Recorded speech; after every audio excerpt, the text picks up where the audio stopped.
Bonjour, bienvenue chez TBM. Entrez. Vous avez sûrement déjà entendu parler de ce site. Vie de Merde avoisine les 3 millions de visites par jour. Mais comment a été créée cette plateforme qui dépasse les 18 000 anecdotes? VDM est né à cause de mon associé, Maxime Valette. En fait, il avait l'habitude d'échanger sur des canaux de discussion les petites galères qui lui arrivaient chaque jour. Et un jour, il s'ennuyait, et il s'est dit tiens, je vais mettre toutes ces petites galères sur un site internet qu'il a appelé videmerde.fr. Et à la base, c'était juste pour le fun, mais finalement, ça a commencé à attirer des gens. Livres, t-shirts et sous-vêtements, le succès est tel qu'un an après sa création, les produits dérivés se multiplient et même la télé s'empare du phénomène. Ça s'est passé dans un avion. Oui. J'ai été surclassée en classe affaires. Chance. Oui. J'ai fait semblant de ne pas avoir faim et j'ai refusé mon plateau repas. Pour quelle raison? Je n'ai pas réussi à sortir la tablette de la coudoir.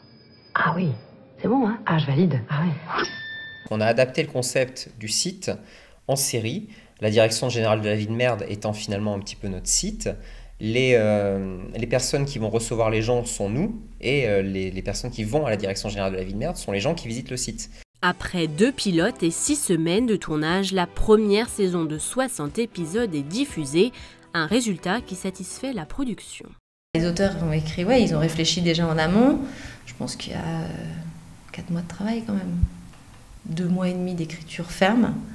Et puis avant, il y a la création des personnages, la Bible, tout ce qu'on appelle la Bible, ça veut dire les personnages, les lieux où se passent les situations, c'est voilà, tout le contexte de la série. Et pour les acteurs de la série, la réalité dépasse parfois la fiction. On était en septembre au Festival de La Rochelle, donc avec l'équipe. Le soir, en rentrant à Guillaume, donc dans le train pour Paris, le train a eu une panne et s'est arrêté en gare de Tours toute la nuit. Donc on a passé la nuit avec des couvertures de survie et des kits de bouffe SNCF dégueu là. Passer la nuit avec Guillaume dans un train. Dernière étape du développement, le site s'exporte dans toutes les langues et de nombreux pays. En anglais, F My Life, en italien, Vita di Merda, et même une version indonésienne, Sial Ben Gadge.